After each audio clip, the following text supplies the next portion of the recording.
My name is Rob Small. In 2010, whilst working as a dive instructor on the island of Zanzibar, my house caught fire, trapping me inside. For 10 days without any painkillers or intravenous fluids, my life hung in the balance. Once back in the UK, with over 200 days spent in hospital, 1 month of that in a coma, and 36 operations so far, I'm finally getting my life back to normal and ready for a new adventure. So, together with a filmmaking friend of mine, Kevin, and armed with just a couple of iPhones and a drone to record our journey, we wanted to see how far we could bikepack around Iceland. We've never done anything like this before, but we're up for the challenge. And a bit of a laugh. I guess you could say I've really come from fire to ice.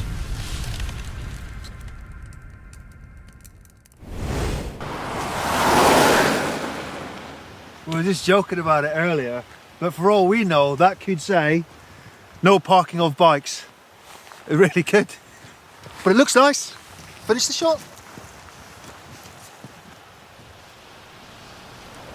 I've just pinched Rob's camera, his little diary camera. I just want to say, while he can't hear us, I just want to say, off the record, he is a top guy. The guy never ever moans. Nothing is too much trouble. Considering that guy spent 200 days in hospital fighting for his life with some of the worst pain imaginable, that of a burn injury, I think we could all take a leaf out of people's books like that, people that have gone through hell and come out the other side as a better person. His memory well up. He's such a top guy. He is a top guy. What if the world had more of your smile? What if the wind could spread your love? What if your sweetness could reach everyone? There'd be no wars. Maybe the birds will sing about your heart. Maybe the trees will whisper the word. Maybe the sun will spread your joy to the ones who lost their hope.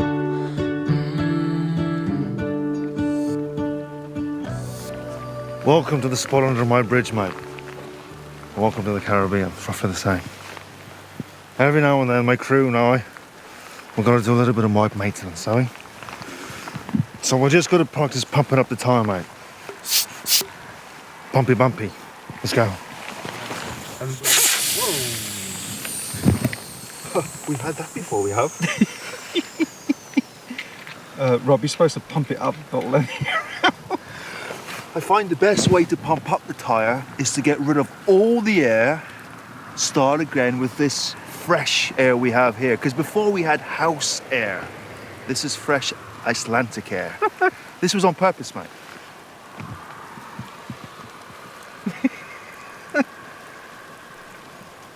You don't have this problem with your bike because you don't have one of these valves, you do. So what's the plan after you've re-inflated your entire tyre, Rob? Well, after the next 45 minutes to pump this up, that was a mistake, by the way. What we've got to do is 4 days in, we had a little bit of bike maintenance the other day when my wheel almost came off. So we just got to check everything, check the tyre pressures, pump them up, check everything's tight, and that's about the extent of our bike maintenance for now. We did wash the bikes as well, but once we got everything pumped, we're good to go. Another 50 k's on the road, hopefully, without anything falling off or going flat. Just give me 10 minutes. After the bike maintenance, we had decided to set up camp early. Although the site wasn't ideal, it had been a hard day. It's getting late and we know else to really go. It's windy, it's rocky, it's not the easiest place to put a tent. It's a bit bushy, but you know, it's a bed for the night and that's all we really need. And I think it'll be fine. I think we'll make do here, no problem. The last hour was horrendous. headwinds were so bad that essentially we were walking speed. I think we were doing 6 kilometers an hour cycling, walking 3, 4, except a lot better on your feet. It was soul destroying, draining, mentally draining. So we're just happy to have any campsite, really.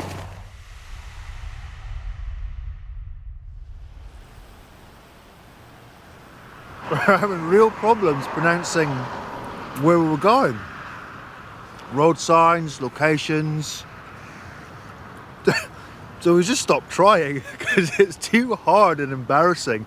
I think I'd probably get more hate from the Icelandic people trying really hard and getting it wrong than just saying Blodos. Have a stamanagagagi. No, I'll get this, right? Have a stangy. I don't know. And that one is the thing is, I truly, we're not being offensive, and unfortunately Kevin's crying behind the camera. We're not being offensive, I've just no idea. There's all these letters with dots above it and scores and dots, and I just don't know. So I promise I'm not trying to offend anyone, I really promise.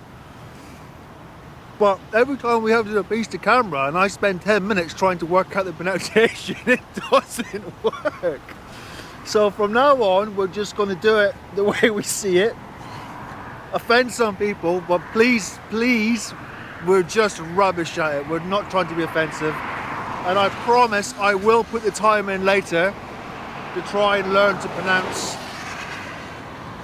your beautiful language better. We're on the pushy part as well. It's too much actually, you know. You can cycle uphill for, you know, half a kilometre, but you know, when you start getting a kilometre of climbing with about 35 kilos on the bikes, something's got to give. And this is this journey is not a sprint. So it's the tortoise strategy over the hare strategy, which definitely suits the both of us because Rob definitely looks like a tortoise. Would you agree? Out of the two of us. Would you agree? Out of the two of us, mate. Tortoise shell. Yeah. And also getting off the bikes I find it good for the different muscles, isn't it, Rob? My toes go a bit cold and numb. So a little bit of walking fixes that. Is that because of the fire? I mean, I don't know, maybe some of it because of the scarring on my feet maybe constricts it a little bit, I'm not sure. I don't remember it before it, so maybe. But walking definitely fixes it for sure. It's just maybe not so much uphill.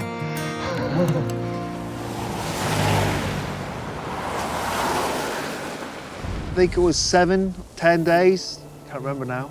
7 or 10 days in Dar es Salaam in this hospital.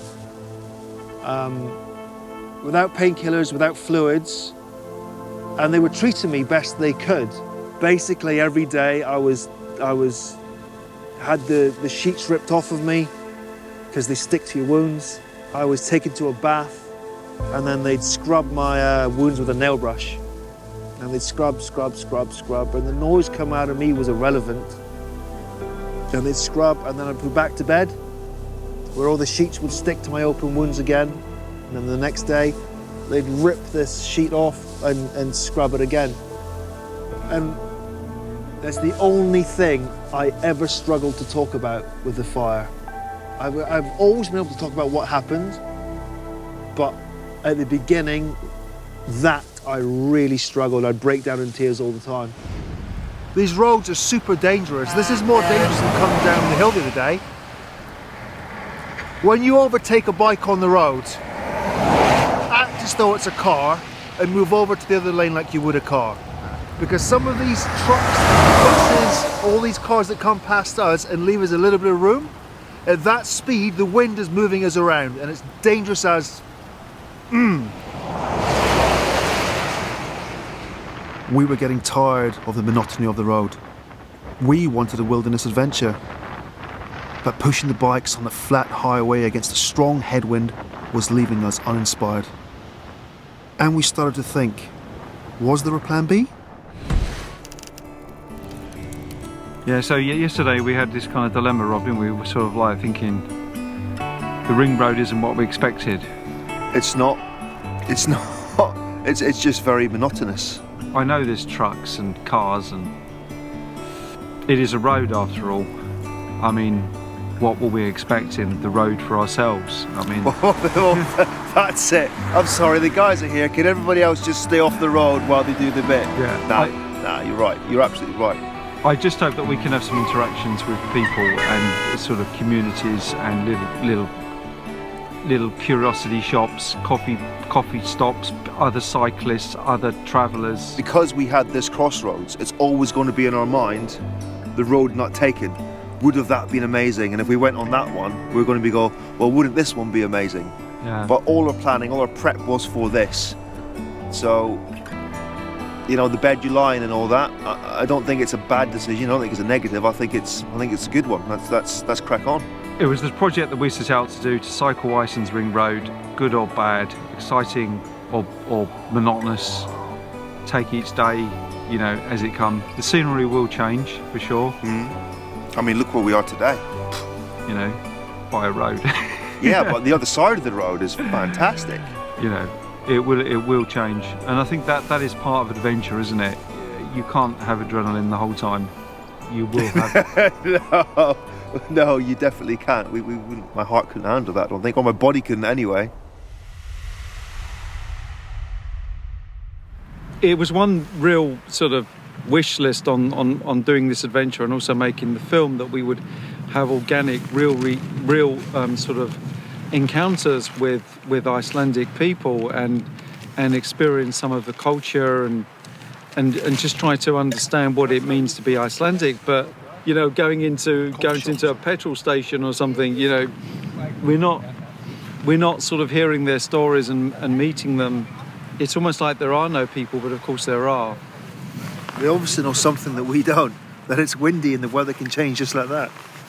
Yeah, it's a shame really, because a big part of the adventure, although we're having fun as individuals and taking the mickey out of each other, a big part of any cycle trip is the interaction with the people that you meet. And if the people that you meet aren't there, that doesn't make sense. But if the people aren't there... I get what you mean. No, it doesn't make sense. I get what you're meaning. I get what you're saying. Maybe we expected it to be... It just would be nice to actually have that interaction with people. That's what we anticipated would be a big part of this trip. And to be honest, the only people that we really met are other tourists.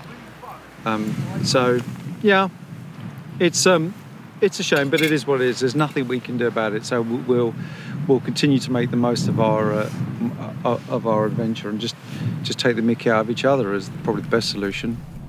Finally, we did meet someone. We saw him approaching in the distance and literally hijacked him for a conversation. He wasn't Icelandic though, but Dutch.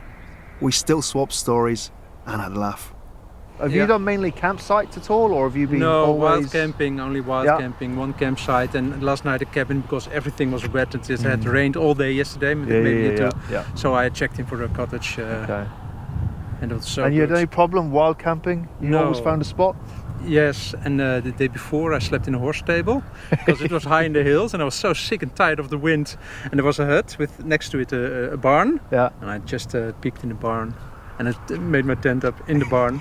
I slept like a god. Really well. Like a god.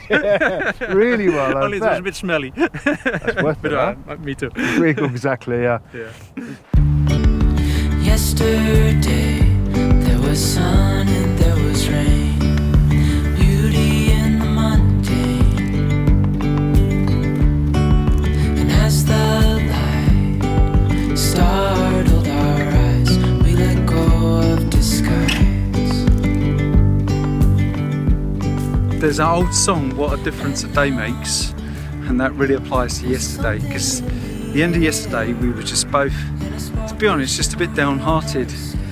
It was just the same scenery, but today the weather brings a completely different feel. The scenery is more diverse. We've had the oceans to our left, the Atlantic Ocean. So today we're feeling good, and we're just short of our campsite, probably about 2 or 3k, probably very hard.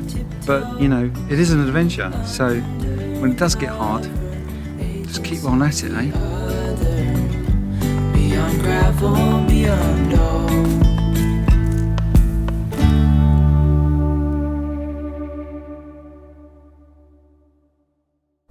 How do you know you get made fun of? It's very simple. Rob, just pretend you're cycling on your bike and speak, and we'll see if the radio mics work. Yeah, no problem, mate. As long as you need. Although I don't know why I need to do this bit, to be honest. I think I could have probably just spoke. You're taking the pee, you didn't need that at all, did you?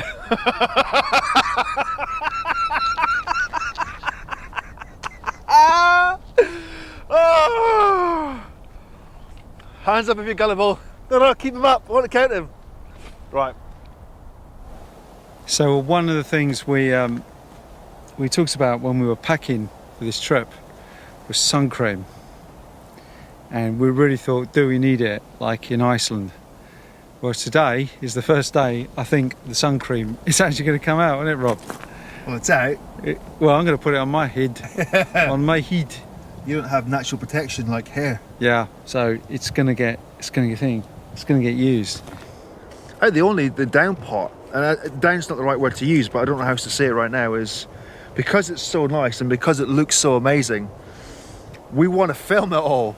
And as soon as we want to film it all, means we're stopping and setting up drones, and that takes, you know, a good 45 minutes, even though we're getting slicker at it. And cameras and all the rest of it, and it's all part of it, but before you know it, it eats away at your day.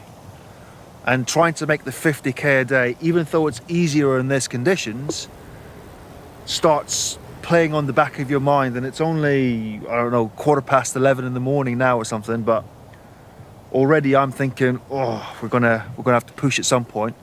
But then we come around a corner and it's so stunning, we gotta get a camera out again.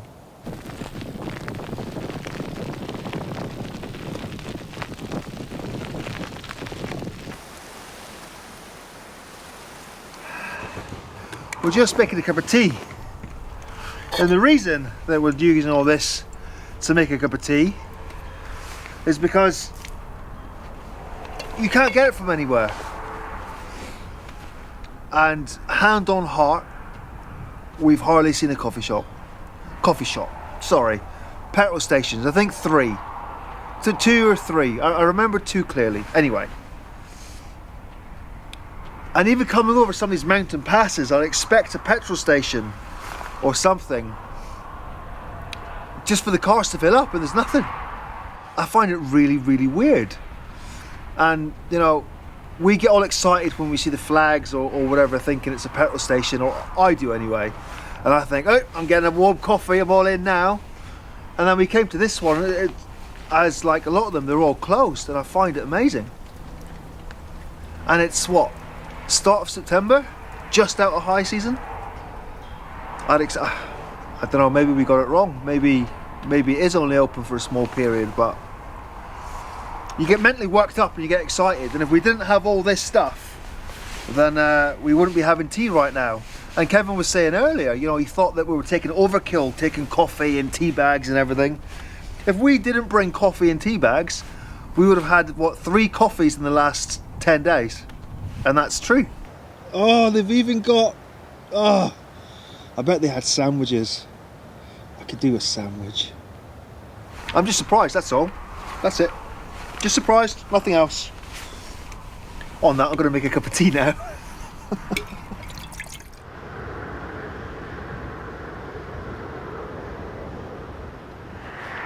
Akureyri, which is not far off how it's pronounced, I think.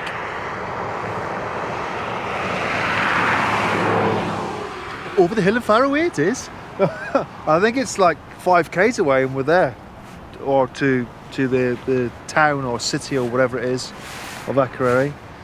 And find somewhere that camp down for the night, I think. It's been a bit of a slog today for me. I don't know how you felt about it. I felt a bit, my bum's really sore. My knee's sore. It's just sore. Not really, a bit sore today. And also, Rob, a couple of days ago, Stina helped you with the Icelandic. So I was just wondering, there's sign behind me. Oh, wait a minute. Oh. That one's There's sign behind me.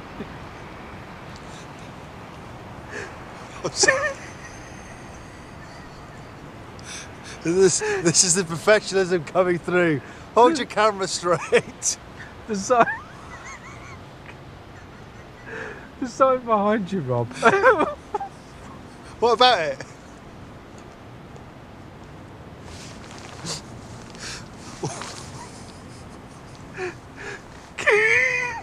Could you What is it you want me to do? could you explain to the viewers what's it called? Well, I think this is the one that you told me you wanted to pronounce because you said, Rob, I'm so sick of you getting all the fun pronouncing these places. I'd like to have a go at this one, is what you said. Great Gottgardor. Say it again. Great Gottgardor. That's what I thought. Grudjotgaror. Grudjotgaror. Grudge. What is the little O with this? The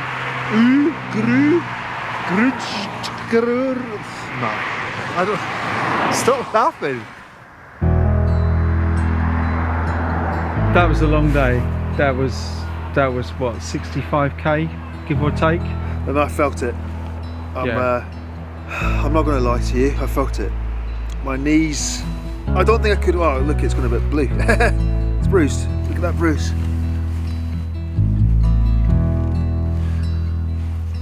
Scarring.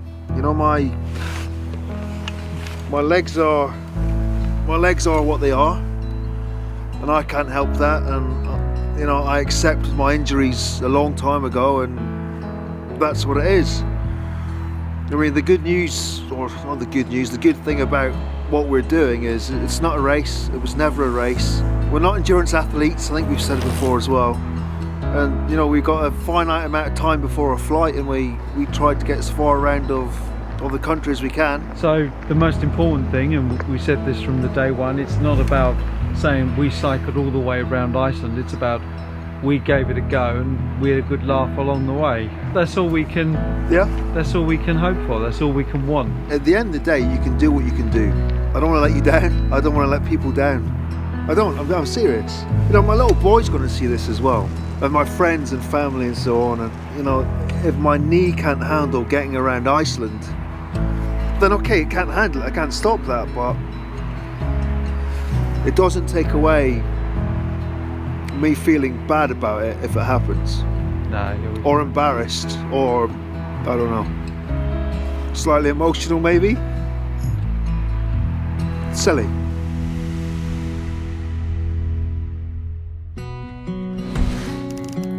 Akureyri was her first town since leaving Reykjavik over 14 days ago. It was nice to leave the bikes and just have a bit of downtime in the city centre and harbour. Akureyri, I think it's pronounced, on easily the coldest day we've had so far. Fully gloved up, helmet, hat.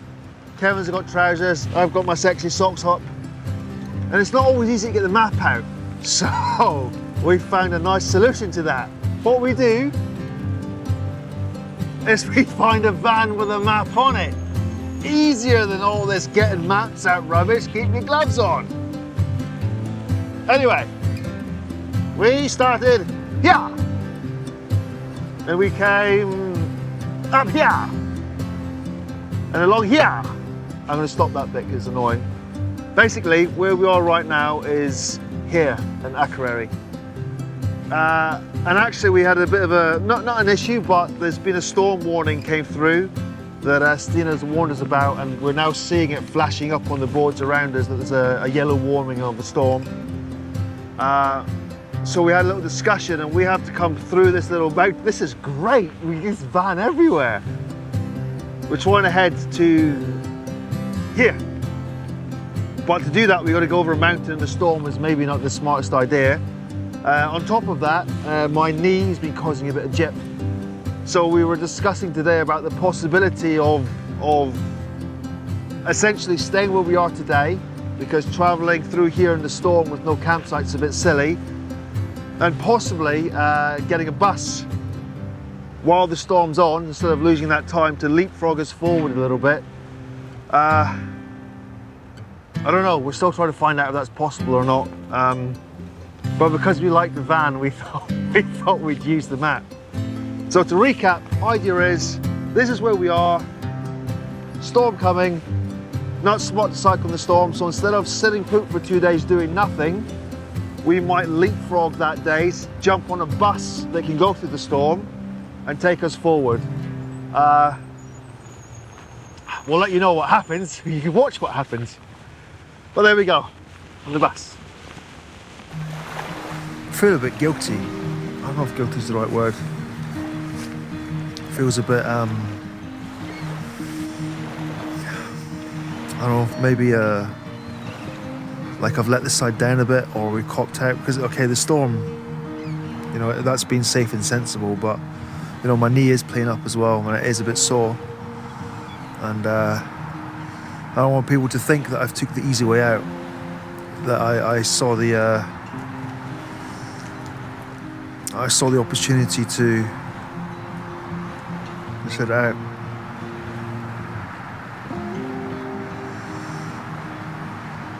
It's what it is, right?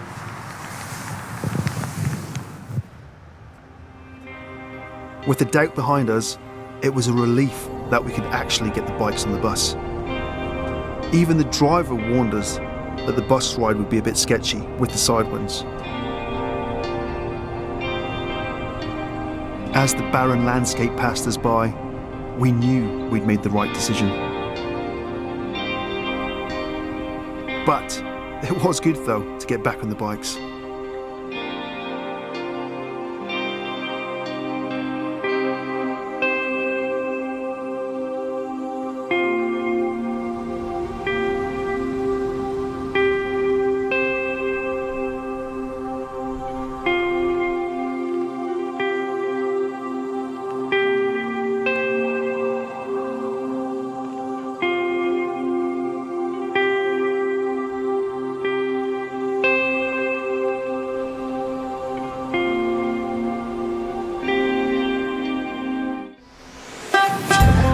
Eruption now! Eruption now! Yo! Eruption now! Eruption now! Eruption now, man. You really could get that, it's not long. I know, but it's also freezing. I've got work to do, mate. Welcome to Cold Springs, mate. Eruption now. Welcome to Iceland, baby. Eruption now. Can somebody press the eruption button, please? Working with attitude. Welcome to Silfra Iceland. Eruption now. Eruption now. Eruption now. Are you still recording? Yeah. Oh shit. Eruption now.